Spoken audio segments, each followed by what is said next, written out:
Hey, good afternoon, everyone. I am so excited to be in conversation with my dear friend, another mom, another fighter for children and for education, Nermeen Dashush. Welcome.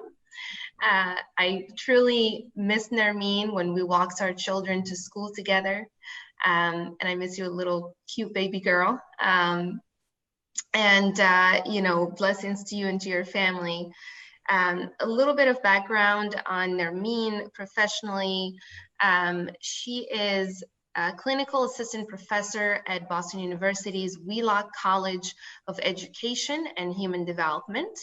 Dr. Dashu's professional expertise is in early childhood education. As you know, many parents are working from home or are being forced to go to work, and they have to take care of their own children. As you know, many of the childcare centers have closed. And so during this really, really difficult time for parenting and for educating, we are being faced with challenges that we are not familiar with. And so I'm here with Nermeen, and we will be answering your questions. So please post any questions on the chat, and we will make sure to address them.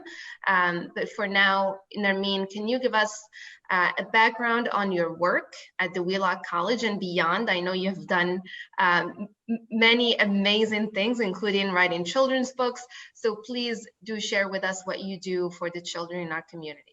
So first of all, thank you for having me. It's really, it's always touching to see somebody use their platform to really kind of shine the light on children. And I think our whole conversation, we said we're going to focus it on children. So there'll be, we'll see, we're saying that we're children a lot because it's really all about them. And this is why we're here. I always start with saying that, that I think one of my most impressive accomplishments is I was a New York City teacher in various schools from pre-K through fourth grade for over 10 years. And so that is really what grounds my work. I have been out there with children, wonderful children with wonderful families. I've seen their strengths. I've seen what they go through on a daily basis. It kind of reflects my childhood growing up as well, having access to certain things. So I grew up in New York City as well, in Brooklyn, and became a New York City public school teacher. And that was always my passion. It's always kind of been, and very much tied to, about advocacy, about voice, and teaching is the way kind of for me to advocate for children, for families, and to provide them with that to quality access to education that is that life-changing access, really. And it was life-changing for me, it was life-changing for my family. So as much as it's become like cliche, it is really life-changing. In New York City, I focus specifically on STEM education. I always get that question, like, why science education? You went from early childhood, elementary education, to STEM education. And I always say to families, think of the last time that you were in a parent-teacher conference with your teacher. What did you talk about mostly? And they said reading, her math levels, maybe who my child is getting along with. And I said, what about science? And they said, no, And so it's interesting because we know that science and STEM education is really, really important for young children, but it's become an underserved topic. It's become an underserved subject. And I had my first professor at Columbia University where I was studying, and she was a Black female professor. And it was one of those moments I'm like, she just kind of made it look like it was possible for me. And so I entered the field because it's not generally, there's a lack of access for many children around, and knowledge. And we are seeing it right now in terms of like the importance of scientific literacy. Every day you open up your phone, every day you read the news, how important it is to be scientifically literate. But there is a issue around access to scientific literacy. And that's kind of why I focus my work on STEM education, because it is around that work of access and access to knowledge and who gets access. And a lot of my work is either in teacher preparation, which I'm sure we'll talk about the importance of that, and also access in terms of informal outside of school access to knowledge, which is why I focus also my work on making like apps and learning platforms for children, television shows, because obviously while school is very important, there's also other experiences throughout the child's life that provide them with that access to that knowledge. My work here is I'm Boston University now. I'm a clinical assistant professor of early childhood education. My work has recently been around putting public installations in Cambridge, in the Cambridgeport area, that trigger parent-child talk. Again, access in STEM education. You could be walking with your child, going to a playground, and we put up these STEM installations that trigger parent-child talk. And most recently, we've launched a study with the Social Learning Lab at Boston University to understand the emotional impacts that are around COVID for young children, ages 3 to 8. That's fantastic. Can you tell us a little bit more about how things have changed for you during COVID-19? I know you are a teacher of teachers, to guide them to take good care of our children when they're being educated, and to focus on the sciences, as you mentioned, and the importance of that. But during this pandemic, what are the challenges that you see teachers are facing? Okay, so there's a lot of layers to it. Nobody saw this coming, and people sometimes call it homeschool, and I always say this is not homeschool. This is not homeschool. Is very, very different. You're at home, you're trying to substitute for school. It's not homeschool. And I think once we establish this is not homeschool, parents kind of take a breath of relief as well, because we can't make it seem that it is what it is. It is what it isn't. Homeschool has a parent usually that is dedicated to that, and that is their job. Obviously, the time that they've dedicated the time to identifying a curriculum in advance and time in advance. This is not what we're seeing here. We're seeing teachers themselves were caught off guard. Nobody saw this coming. They have their own families that that they have at home. They have their own. They're trying to keep themselves healthy. Families as well. The ones who and are very fortunate. They're very grateful. They don't want to complain. They're fortunate enough to be able to work at home. But if you're working from home, you can't also run a school. Like that's not. It's like I see a lot of parents beating themselves up. Like, what am I doing wrong? You're not doing anything wrong. You working from home and trying to run a school during a pandemic. And so I think for parents and teachers alike, my message has always been be a little bit more forgiving for yourself, and kind of try to prioritize what is important at this time. And it's not the multiplication table, and it's not sight words, and it's not your child's reading level. It's not getting through the assignment pack that your teacher has sent home. It is not making sure that your child attends every Zoom meeting. It is really kind of making priorities. Priorities are their health. There's a lot of questions around, is it worth being out of school for children at this time? Of course it's worth it. If we have an physically unhealthy society, there's nothing more worth it. Just their physical health is important. Their emotional health as well. Children are exhibiting signs of anxiety. There's going to be families listening to this saying, exactly, I know this. And some families saying, no, my child is actually not having that experience. But every child is different. But what we're seeing is signs of anxiety. During our survey, we kind of read through the preliminary results, and obviously we haven't analyzed the data yet. Children who are having increased tantrums at this time, children who are refusing to go. These are signs that parents might not be able to identify as anxiety because it's not as clear. A child won't come up to you and say, I'm very sad. But just like an adult, it will show signs that they might not themselves know. A lack of energy, anger, withdrawal from certain situations, fear of strangers on the street, refusal to even go outside in the first place. even though going outside has, parents have reported that going outside is very helpful for the child, but just getting them getting them outside, putting on their mask, and it's been a struggle. So I say, I go back to what's changed at this time. It hasn't really changed as much as we need to refocus our what is our priority at this time. And children have always been the priority, and children's social, emotional health should always be the priority. And if we're trying to get them somewhere on standards that we created that are not probably developmentally appropriate to start with, that is why we're struggling. We're trying to get them somewhere they shouldn't be.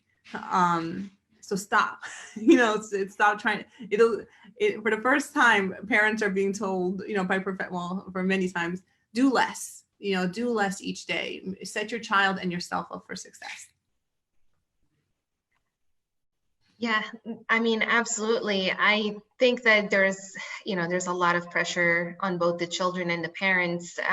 We've also have seen, some of the schools who are tied to curriculum, and I think people are trying to do what they're familiar with, which is to teach the curriculum, but to actually make an adjustment that would, address the emotional and the psychological pressures that the children are going through right now and the teachers are going through.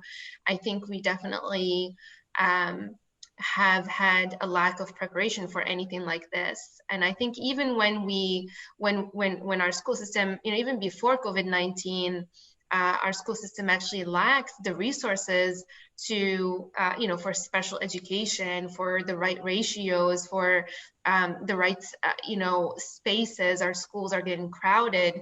And in our districts just for our viewers to learn something, is that, this is a district where some of the towns have great schools, and that's why a lot of families move here, right? But even within those towns, you see a lot of inequity, you see a lot of inequality, and it tends to be skewed towards people of color and children of color.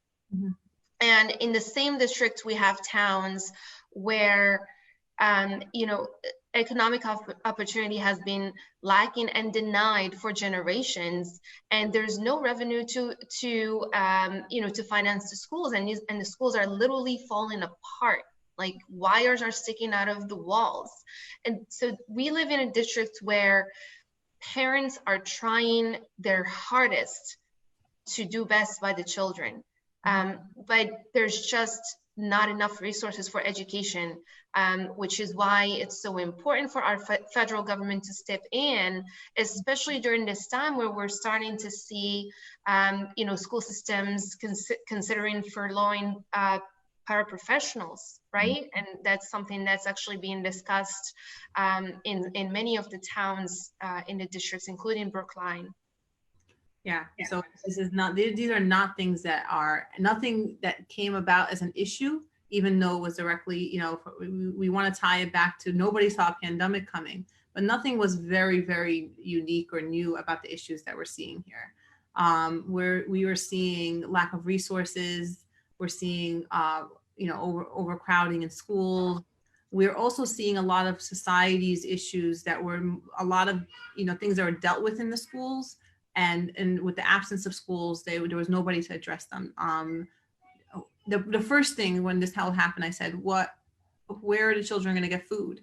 It's just a matter of it's not even like who's going to do the online Zoom and who is going to the lessons this week. Where are the children who are relying on this for food? And we created a system in which families are barely making it.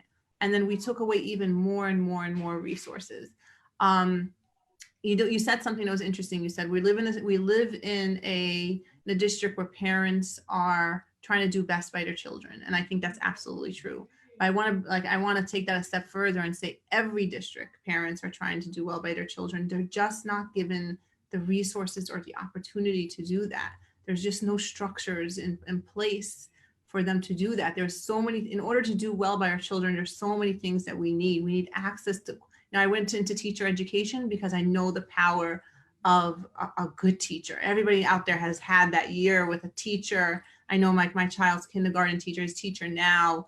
We're blessed, you have a good teacher, you have a good year. You have that teacher knows the child, that really knows her, highly qualified teacher. All of a sudden, doesn't really matter that much what art supplies they have access to. I mean, those things are very important, and but usually she has like they get that access to these things somehow. They have that hustle, they know what's important. They know how to advocate. So we access is so important. Access to high quality teachers, access to these resources. These are issues that happened way before COVID. And so the system was already about to fumble down on these children. And so it's not surprising that we can't, when you take away even more and more and more, things tend to collapse. That's true. And, as we see in many of our working class communities, where, single moms and single parents especially are, they're left with no choice. They have to go to work so that they can put food on the table for the children, but they also do not have childcare. And you find homes where a 12-year-old is taking care of the 4-year-old. Yeah. And staying alone. And so, we have, the more you delve deeper into the challenges that our communities are going through, the more your heart breaks, and the more you worry about the health of the child and the health of their parents and of the community that they're around. Mm-hmm. I wholeheartedly believe that we can do better. We can do better by the people. We can do better by our children. They are the most vulnerable in our communities. We are the adults, and we need to step up for them. On this campaign, we've been advocating for $2,000 a month for every individual, including children, throughout the period of this pandemic and at least 3 months after, so that we are not forcing parents to leave their children alone to go to work. And we're not forcing parents to work full-time from home and expect them to also be the caretakers of their children at the same exact time. I mean, I don't imagine how anyone can do that, and you've talked about that before. It can't. And I think it's an issue that was here before COVID as well.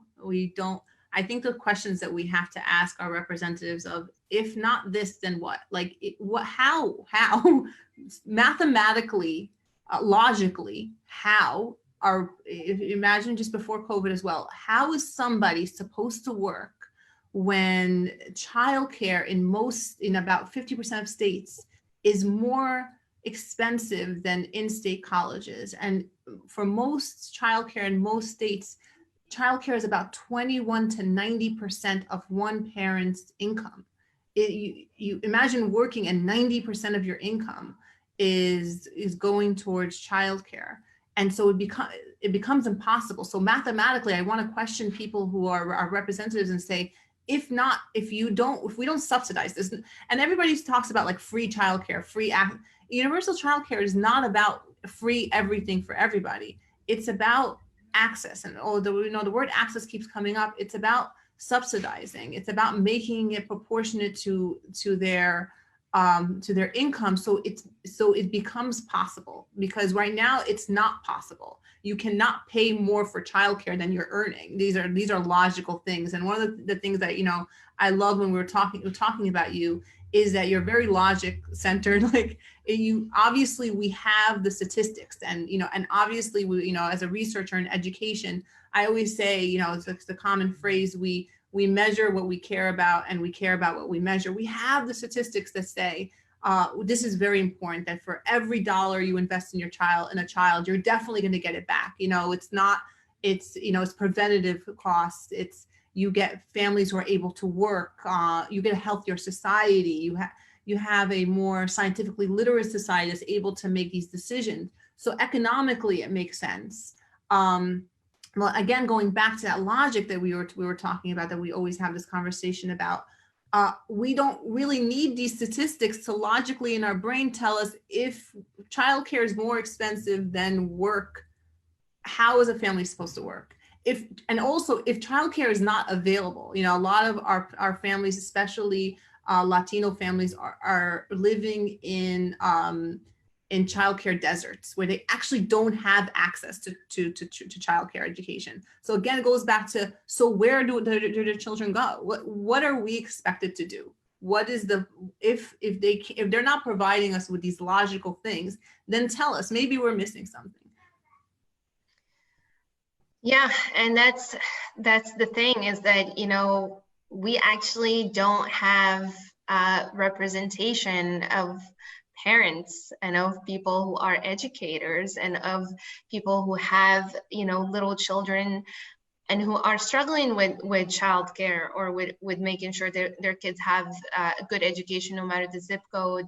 And that's why we need more people in Congress who are, mothers of age school children, and who have actually gone through that painful time of looking for childcare, where every childcare center you step into asks you for $100 non-refundable application fee, and then your kid doesn't even get in. I'm like, and you have to go before you have the child to make the application.